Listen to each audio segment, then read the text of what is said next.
Reinhardt from Acoustic Cafe, and my partner Ben Arthur is at the other end of the table, and we are joined with Matt the electrician and Elizabeth Zeman from Elizabeth and the Catapult. And what we're here to talk about is a project that we put together with Acoustic Cafe and SongCraft Presents. And we started this last year, and the idea was that we would invite a songwriter to come to a location and write a song in the middle of South by Southwest, where everybody is exhibiting. They're all showing what they've done. We were asking them to actually do something new, and in a 3-hour time period. And in addition, we were bringing a recording crew and a camera crew to capture all of this. So kind of an odd situation, but I think it worked very well in 2013, and in fact, it worked so well. We did 4 songs last year. This year, we expanded our team to about 5 people, and we also got a second location, and we did 7 sessions in 5 days. We created 7 brand new songs with some brilliant musicians over the course of 5 days. And you were going to introduce the team, correct, Ben? So this took, needless to say, a tremendous amount of lift, not just from our team, but particularly from the artists. We had Turin Breaks, Elizabeth and the Catapult, Elizabeth Zeman from, are you the Catapult? Because you kind of, you are. I'm the Catapult. She's the Catapult.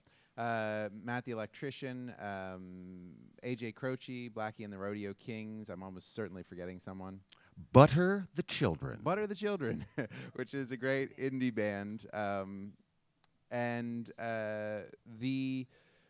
It required not only a tremendous amount from the artists, and we have nothing but deep gratitude and respect for the people who are willing to take the extraordinary. I mean, it is a lot like asking, I don't know, a pastor to do a stripping thing, you know, in a club. It's really taking a. Is that appropriate? I'm sorry. It's Sunday, right? No. Anyway, so it's a lot like. It's scary. You're taking a thing that is usually very private, very personal, maybe one other person, maybe 2 as a songwriter, and taking them into a room and shoving a camera in their face. But it also took a lot of lift from our side, and I wanted to thank, starting off, not only our sponsors, Subway, Taylor, guitars, Telefunk, and microphones, etc., but also our team, Mike Creor and Al Houghton, who acted as engineers and producers on all of these songs, Matthew Hendershot, who did all the video, the social media, the editing. You're going to see some video that he put together in just a moment, but he's doing this on the fly. This all happened this week, and we're all doing this in the moment and making it up as we go along, much as I am making up this very bit of. Anyway, so I'll tell you what we want to do also to start is show you some of the work that Matthew did. We have a brief video which will very quickly summarize the kind of work that was being done in this location in Bolden.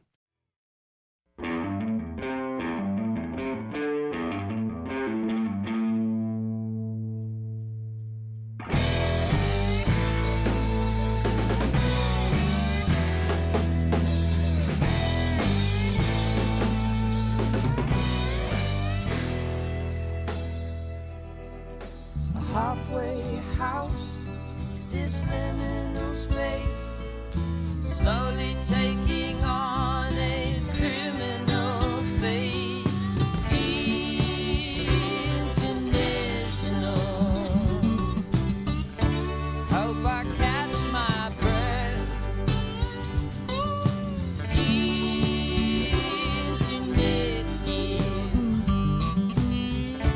Haven't got there yet.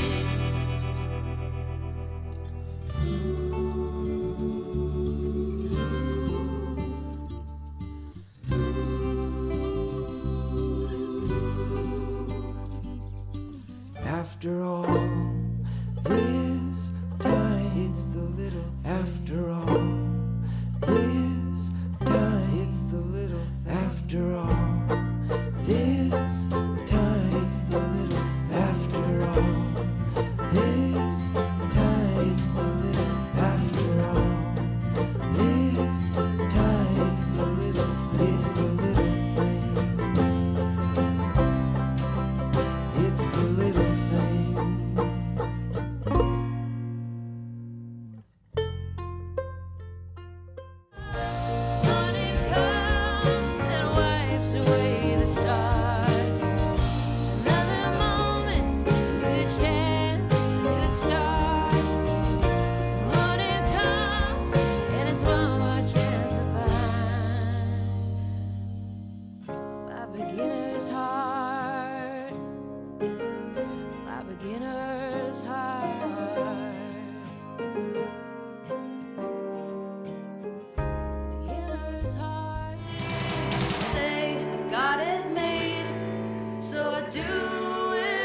I'm a radio guy. I've been doing radio for, well, man and boy for better than 35 years.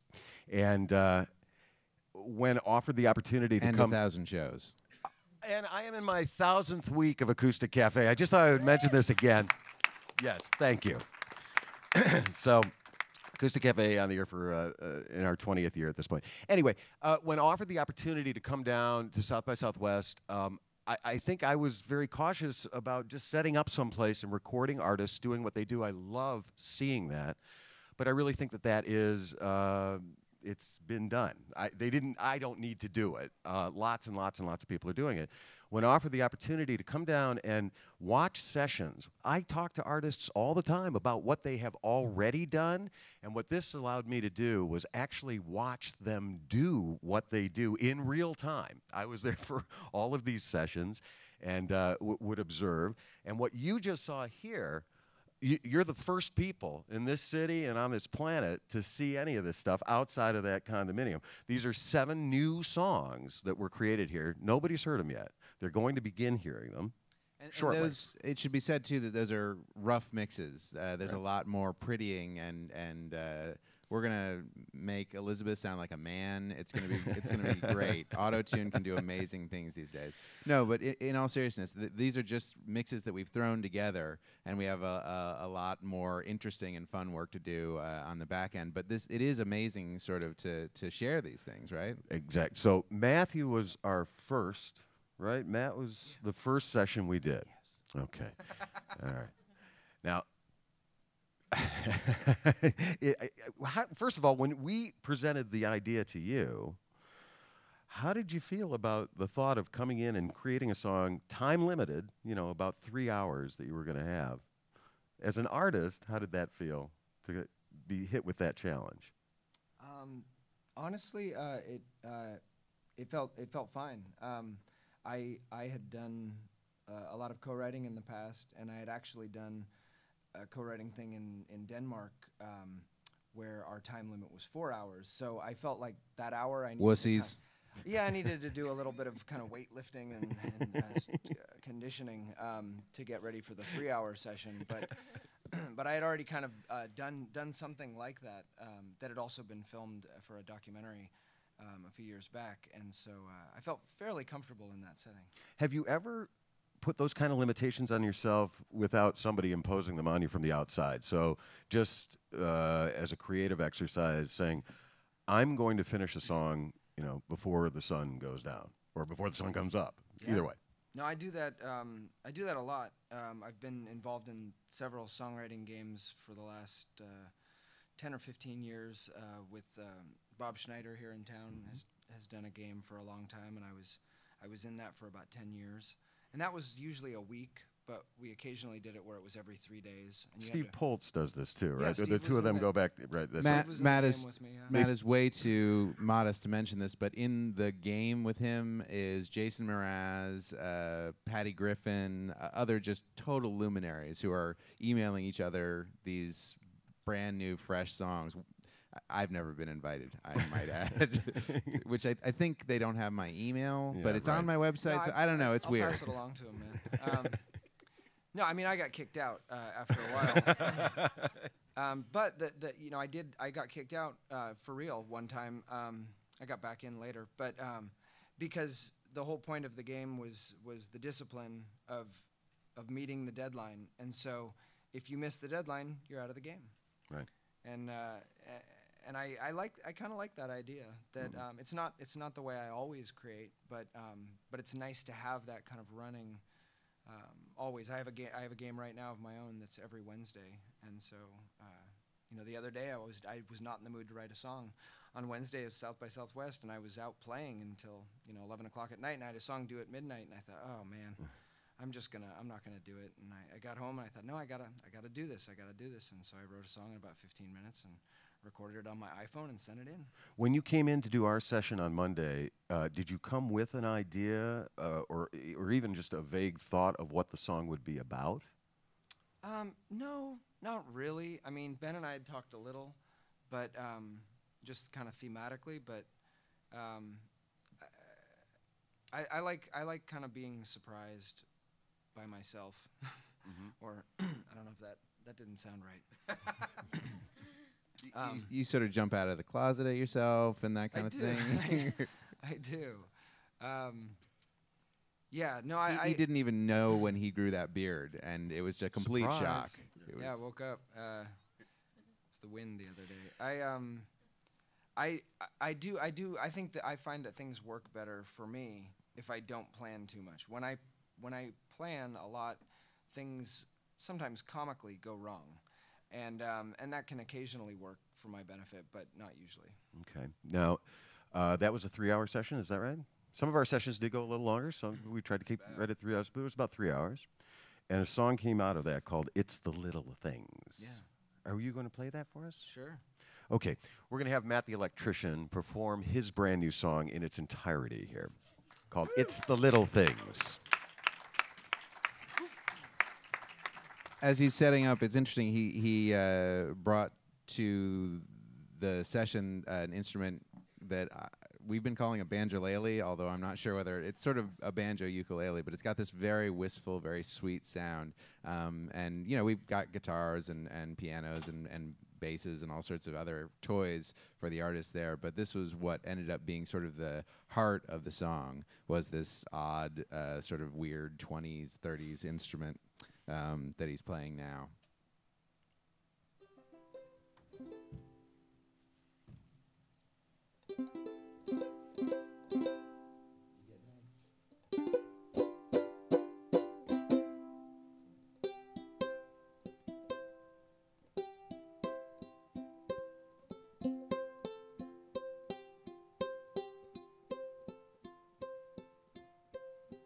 I'm just going to say that I have not tried to sing yet today, so whatever comes out of my mouth at the beginning, it'll get fixed by the end.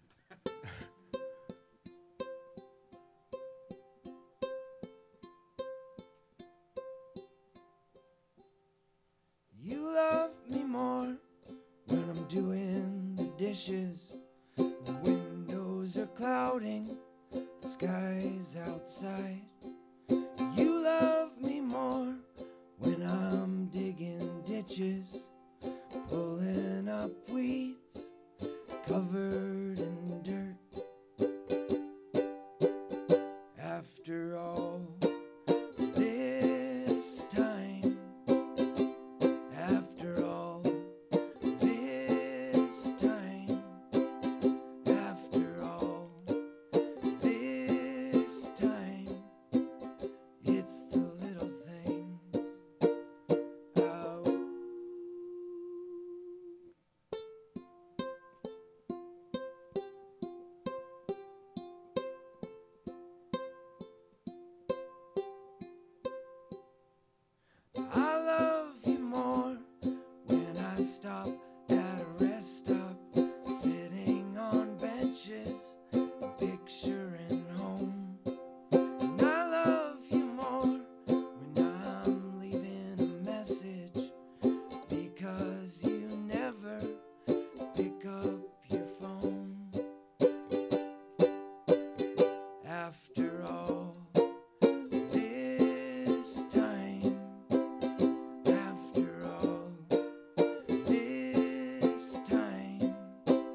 Thank you very much. Thank you, Matt. And again, so if folks have joined us late and come in the last few minutes, that's a brand new song. That's a brand new song, just written days ago. Fresh, as they say. Fresh. It's super fresh. All right. I also want to talk about a little bit about the pressures that are on artists in the social media realm. Now, we tried to take some of that pressure off of the artists themselves. My job, after doing a small intro interview for these sessions with the artists to kind of see how they were feeling, what they wanted to write about or whatever, my job was then to be a part, sort of a fly on the wall to the process, because if it's not tweeted and it's not posted on Facebook, it didn't happen, right? So that's my job, is to make sure that happens for 3 hours or 4 hours. And much to everyone's credit, I didn't see, no artist really went for their phone to do any of that. Like everybody was very focused on it until you had to arrange your ride. And then you had to find your phone immediately. You say much to their credit. If there are any label people in the room, they're probably saying, much to our disappointment, our vast disappointment, because their job essentially is to always be available and always be interacting with people. Yeah. But the job has changed. I think you will probably both agree, all of you will agree, that the job used to be to write something, record it, and tour and play it for people. But now it's different. Tell us what you have to do now. I don't have a working mic, but I will say. Oh, I'm sorry. Oh, thanks. My experiences with just getting my music out there to my fans and exposing really the process in the last year has changed vastly. I was on a major label for many years, and I really didn't have any internet presence. We would just tour and tour and tour and release the records. And then in the last year, I was putting out a record on my own with fan funding with Pledge Music. And I started making these videos like in my living room, just with every time I wrote a song, anytime I was thinking of writing a song, anytime I wanted to cover a song, I would just sit down, put my iPhone up, sing, and have my little bunny in the background hopping across the couch, and then put it on Facebook immediately. And that's not a metaphor. She has a bunny. Yes. It's kind of a cool metaphor, though. Yeah. For? And does it involve a preacher in a strip Yeah, pretty club? sure. I was thinking maybe inspiration. I don't know. My white bunny is my muse. So then fans would start giving me, album titles, or a lot of people harp on me because I almost have never, I don't think I've written more than 2 bridges in my entire life, one being in the song that we wrote for the Subway sessions. So it's really neat. And then suddenly I would start playing shows and there would be more people there, and I would ask how they heard about it, and they said, oh, I saw that weird bunny video someone sent me, and really liked what I heard. So it's very empowering, and it's very real, and the business is really changing. And I don't think there is such a thing as, like you're lowering your quality because you're putting more material out there. Just keep the quality up. Well, and share more. It is a funny thing, though, because, back in the day, Rob and I were talking about this earlier, when radio and television performances for artists first were happening, the thought was never play television in a market you're about to sell tickets for a show to, because you will lower the sales. Which now seems counterintuitive because, of course, hey, you've got to play the radio station, you've got to play the television station. And it does seem like there's this progression of just constant interaction of one kind of another, and in some ways sort of arm waving. I know you're particularly comfortable with that sort of scene, Matt, because I've seen you out there working in house concerts, and like, does it come natural, or is it something that you kind of had to learn? It's natural. It's innate. No, I think I like people most of the time, and sometimes you have to shut down and walk away from stuff. But I think being interactive with fans to me is just being interactive with people, and you know, I try to do the social media stuff and all of that, but I think I do more probably one-on-one because I do a lot of things like I mean, I do a lot of house concerts. It's, you know, 50% of my touring probably is. It's getting to 75% for me. Yeah, well, you and I have different, you know, expectations. Standards, I think. Yeah, yours standards. Are, yours That are was the word I higher. was looking Yeah, for. that's the difference. But I, you know, I think because it's whether it's good or bad, it is what it is. As long as I've been doing this, I've been doing it by myself, and I have not had a label or any kind of support. And so, and when I started touring, there was no internet, there was no cell phone, there were no pagers. There was, you know, I mean, you guys were out there, and so I taught myself a lot of things. And so now, that whole system that I've set up for myself is largely based on one-on-one contact with people that are then going to buy my records and come to my shows. So I'm interrupting you because Go ahead. I want to. You've been interrupting me all week. I know. By the that's way, there's a right. lot of tension, you know, working with this guy every day. That's I'm true. walking over. Yeah, you know. I'm Go angry ahead. right now. So I wanted to bounce it at you too, though. I mean, you are sort of a classic old media Thanks. monster. Rob, for those of you who don't know, Rob's show, not only 20 years, but is carried on 90 stations in the U.S. and on Voice of America worldwide for 3 million people a week. He came from the world where that was the way that you talked to people about music, but you have taken to social media like a duck to water. Yeah. And you are on there Well- all the time, and I kind of wanted to bounce it at you and see what that transition was like for you as well. Yeah, well, huge transition, obviously, and all of us in this industry, in my part of the industry, have had to make that adjustment. I actually wanted to get to something a little more human about that, though, and ask you guys about this. So it was my So job. you're going to duck that question? No, is I'm what not. you're I'm because I'm going to tell you the only part of it that I have a problem with. So it was my job to, as I say, tweet about this and post about this and all that as it was happening. And after about 15 or 20 minutes, I would start itching if I hadn't posted something. And I started getting kind of jittery and like, oh, well, now I got to find something to post. I have to find a picture. I have to find some moment that I have to get out there. And I feel a lot of pressure to get it out there because 20 minutes have gone by and I haven't done that. I can't imagine trying to create with that pressure in the background.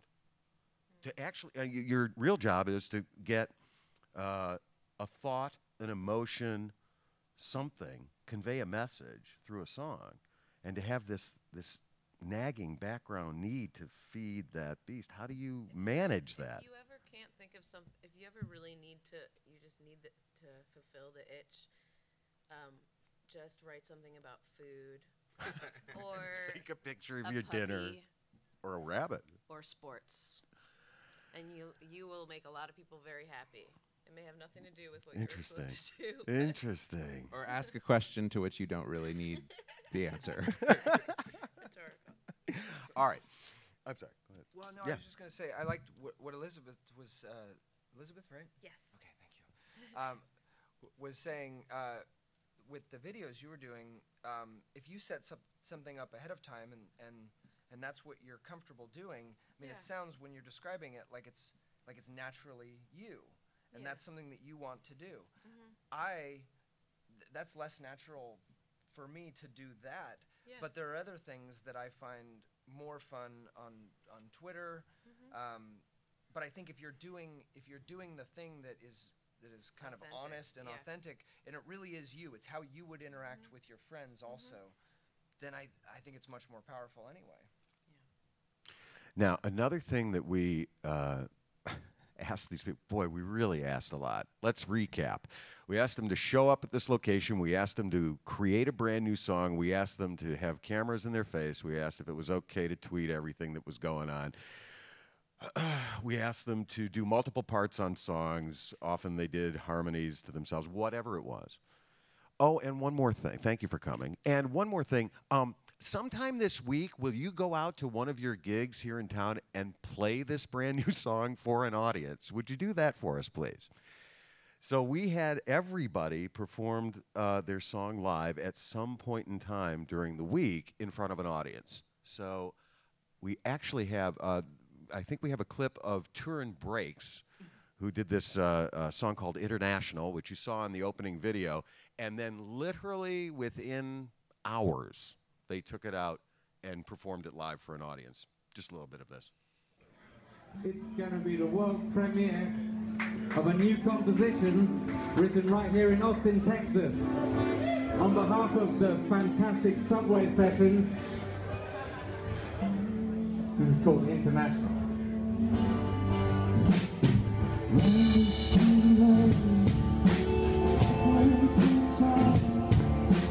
Holding hands with a shadow.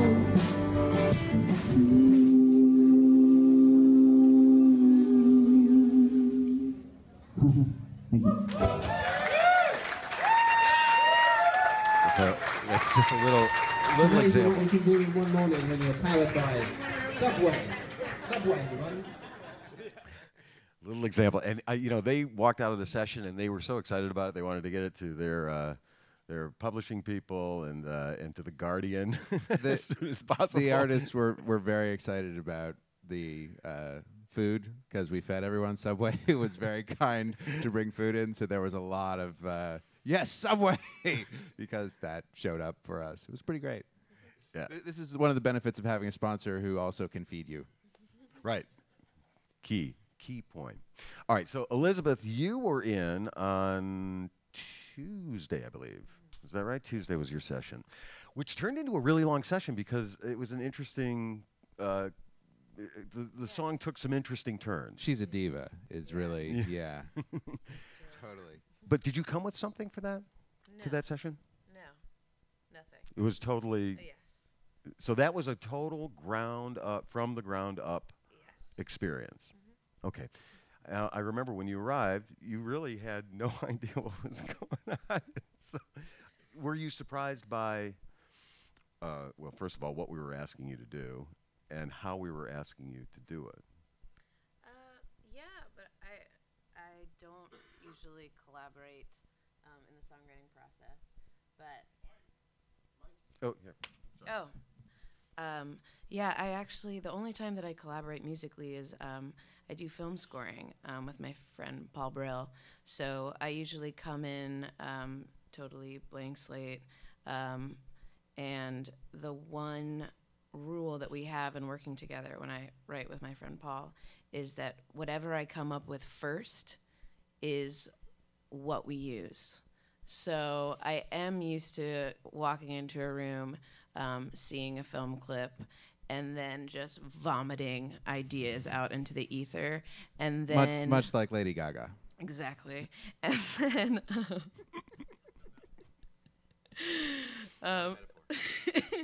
then and then Paul listens to it and says, "All right, great," and I go, "Oh wait, okay. Now I have a better idea." That was just and he goes, "Nope, that's what we're using.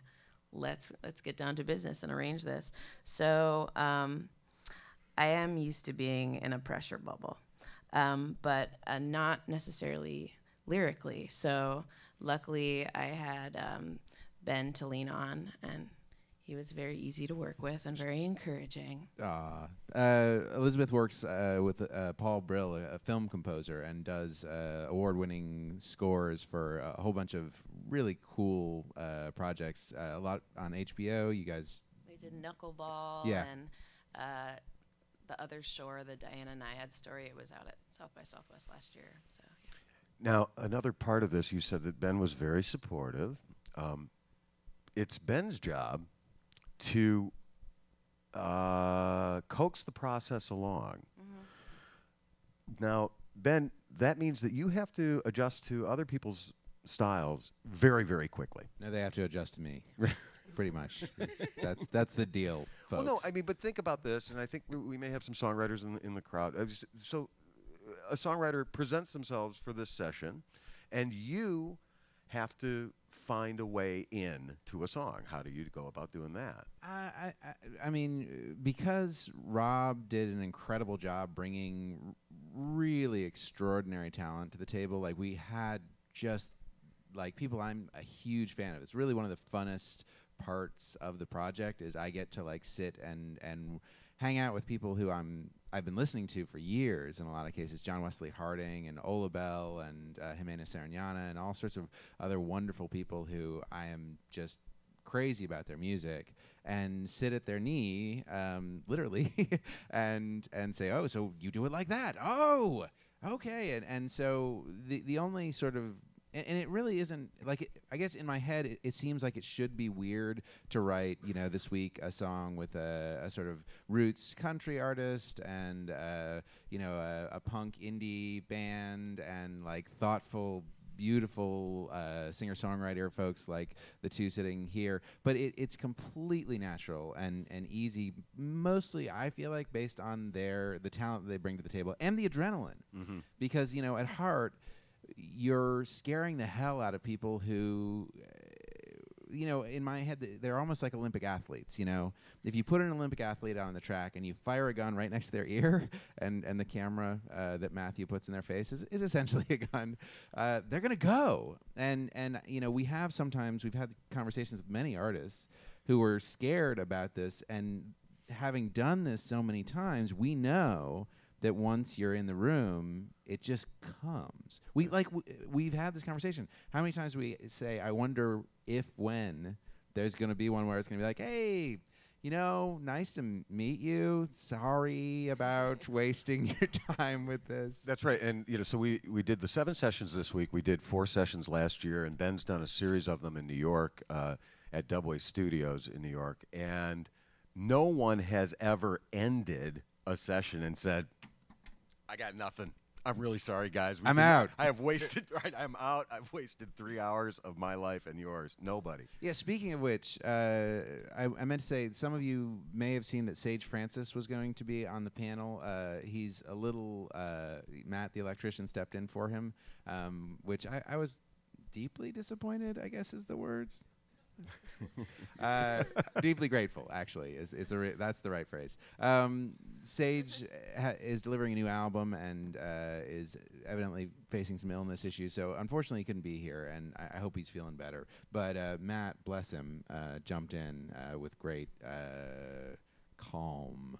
But anyway, I lost my train of thought. Rob, save me. Save you.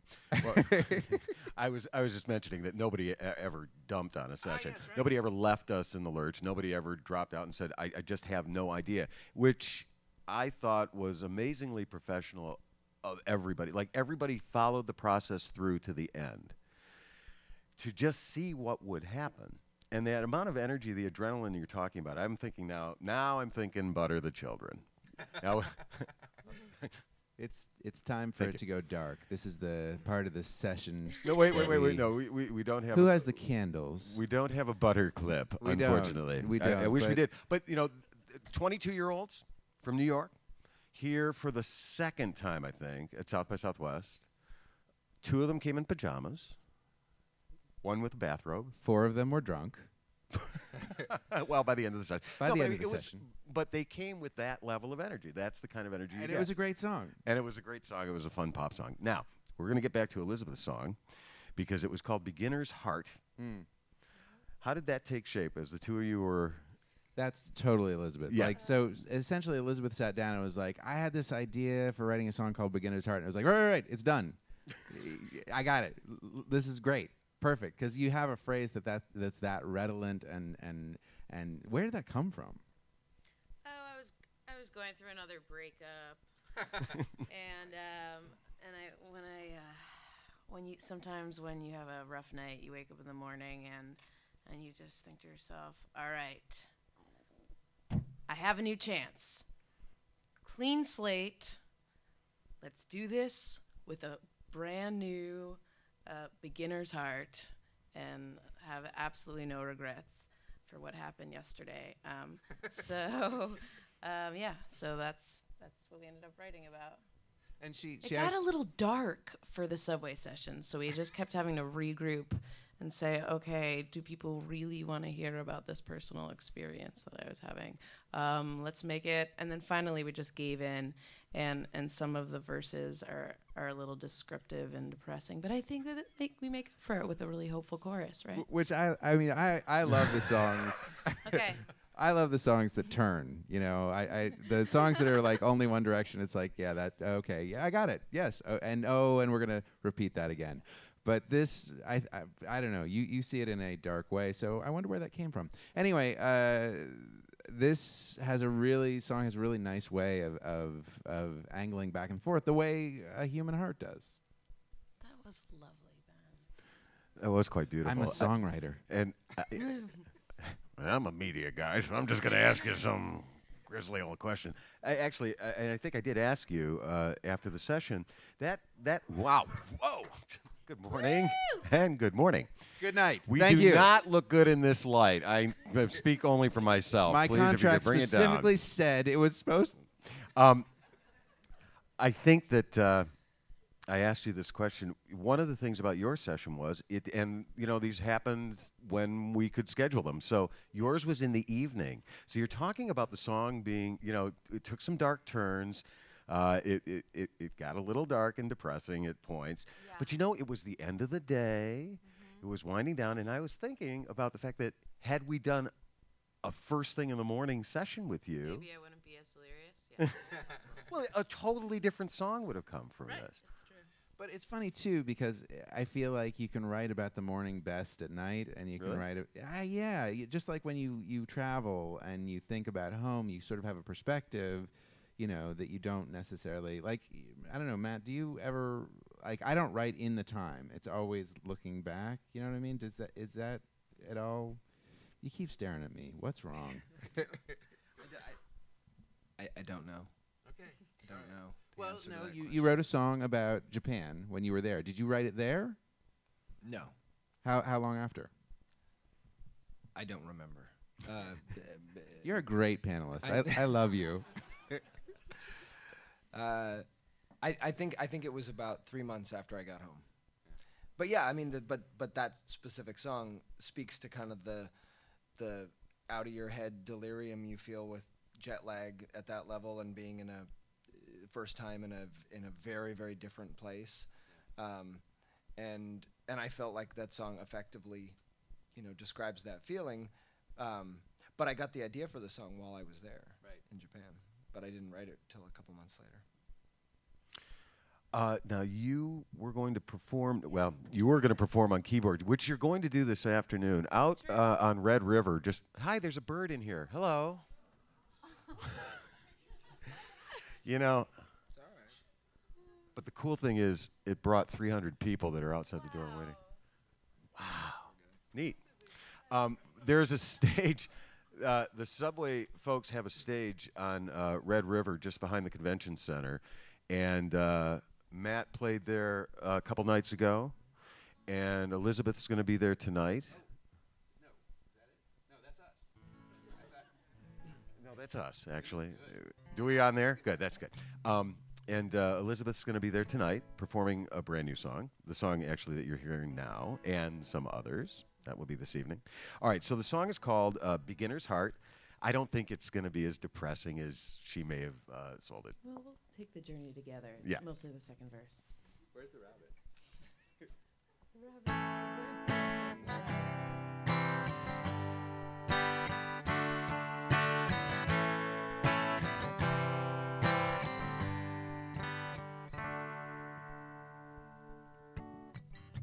Beginner's heart, beginner's mind, beginner's trust is often hard to find. Late last night, I thought I knew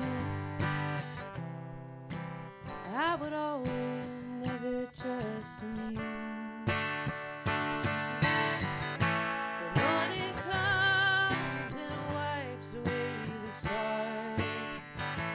Another moment, a new chance, new start. The morning comes and there's one more chance to find my beginner's heart.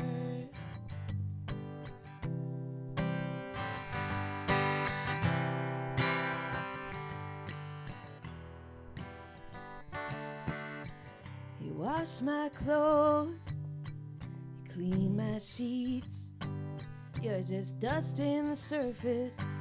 Don't get you closer to me. My bones are growing, feel them in my shoes. The ceiling's shrinking, I'm just a stranger in my own room. The morning comes and it wipes away the stars. Another moment, a new chance, a new start. The morning comes and it's one more chance to find my beginner's heart. My beginner's heart.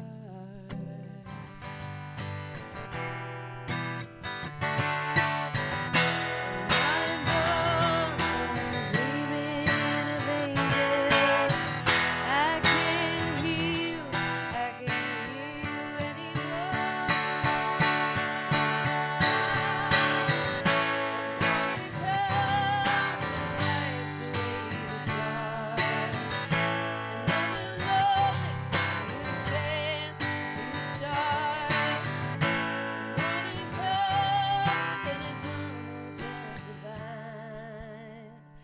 Beginner's heart.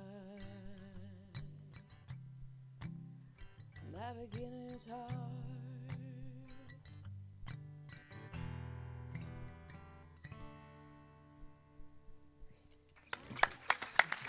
Thank you.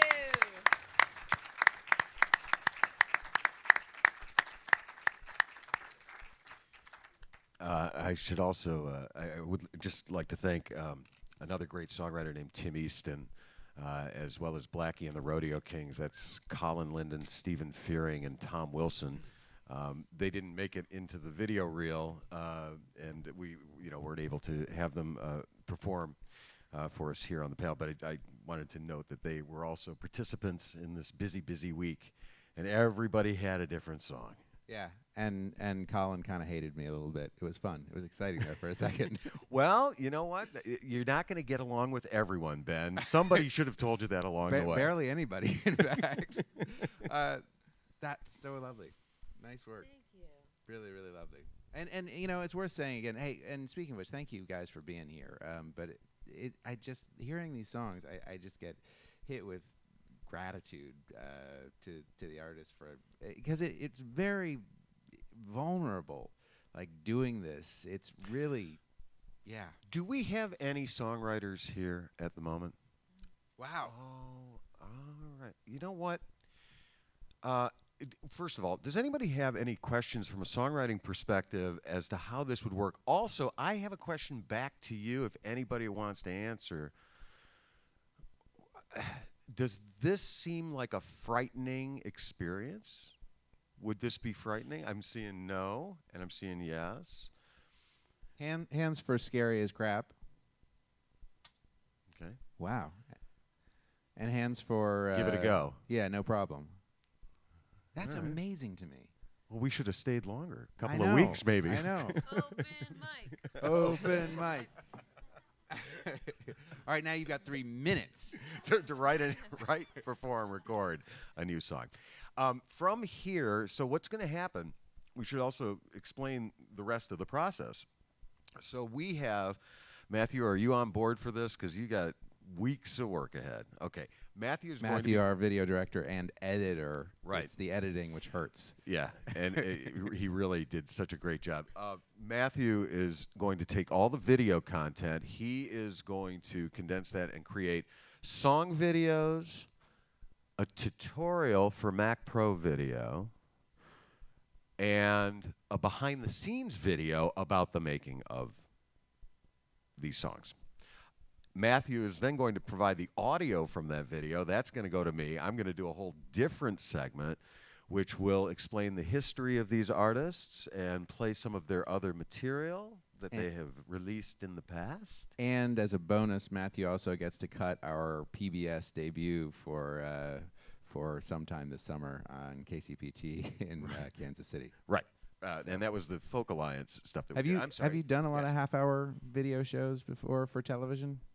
He doesn't look that nervous. Yeah, It's weird. okay, Sorry, all right. what were you saying? No. And Was there a question or something? no, there wasn't. No. So we're going to the make bird. Sort of a little historical piece that'll air on Acoustic Cafe for each one of these songs, and that will obviously happen in coordination with the release of the video. And the songs, we want them to live and work in the world. So we are, these songs are going to be available. They're going to be for sale. We want them to do things for you. The kids listen on the Spotify, I think. Well, that's also true. Yeah. And they'll be there too. Yeah, they will. Right. So it was a busy week. If there are any questions that any songwriters in the room might have, or anybody else, we'd be We have happy to these take them. mics, but you could also just shout. And you certainly could shout them out. Or if not, and you would rather do it more one-on-one, I think we'd be happy to do that afterwards. Yeah, we're around. Right. Yeah, totally. I like new music, and I like free music and new music together. So hit me. Questions? Anyone? Bueller? Yeah, it is. There's one. Yo. Hello. My name is Ari Raphael, and I was hearing you guys speak about the songwriting process and just doing it kind of on the spot. I think one of my biggest struggles as a musician and an artist and a songwriter is just as far as lyrics and just forming like my ideas just straight onto into a song. And I guess with the experience that you guys went through, I guess, and especially you, Matt, when you were talking about how you like do like different, I guess, exercises or whatever the Games, things- the song games. games. Yeah. What would you say would help the most with just going for it and just finishing something just on the spot? What kind of music do you do, just out of curiosity? R&B/blues. Nice. Yeah. Your name is Ari? Yeah. Yeah. I think the single best writing advice I've ever been given, and I stick to it as much as I can, is to just write, as much as you can, write every day, write all the time. I think that writing is calisthenic. I think it's like if you signed up for a marathon and then you didn't run at all for a month and then you tried to run the marathon, it's not going to work. So if you wait till you're struck with inspiration to sit down and write a song, it's not going to work. Like, none of those muscles are exercised. If you write every day, you write. Some people like to wake up first thing in the morning and write like a dream journal or something, or whatever. If that sounds lame, then don't do that. Write at night. Just write. And if you get started into a song or a poem or whatever, some kind of prose that you're writing, and you get stuck a little bit down the page, don't stop. Like, finish it, even if it's terrible and you hate it. Finish the page. Like, set yourself a goal on that page and say, I'm going to finish this to the end of the page. Then when you're done, flip the page over and write something else that you really want to write. But I think finishing bad things sometimes is really underrated. Yeah. There's a tendency to walk away from things, and I think the point in the song game that I've been involved in for a long time, when Bob invited me, is he said, I said, man, I'm having trouble writing. I've got some writer's block. And he said, your problem is you're trying to write good songs. And he said, you have to be willing to write a bad song, like a really terrible song, and live with it. And that was one of the best things that I've ever been told about songwriting. Wow, look at that. Yeah, for me, I'd say two things. One, morning is good for it's not for everyone, but like I find if I wait till the end of the day to try to get the creative work, all the juice is gone, and the other thing is letting things be. If there's something that you really think is going to work, put it down. Sometimes walk away from it, try something else. Like I work on a bunch of different projects at any one time, and part of that is a coping mechanism to make sure that I have something else to keep myself busy with, because you can worry at it. What is it? Perfect is the enemy of good. Exactly. You do have to let yourself fail, and that's how you figure out how to do it. And if you don't take that risk, that's what's going to keep you down. That's what's going to kill you, is not being willing to just be awful. Anything from you? I agree. She agrees. Elizabeth agrees. Appreciate Which it. actually, Yeah, thank you. Do we have it? Oh, thank you. So that actually brings us to the end, sadly. Not quite. Not quite. Okay. We should. Sorry, were there other questions? Because I know sometimes it takes a second to get the nerve up when people are. Anything else? Yeah, I thought so. I had that feeling. Hit me. Just because I didn't want there to just be one. Yes, Well, it's a pity thanks. question. It's what this is, a pity Right. question. How you guys doing? My name is Donovan Keith. I'm a singer, live in Austin here.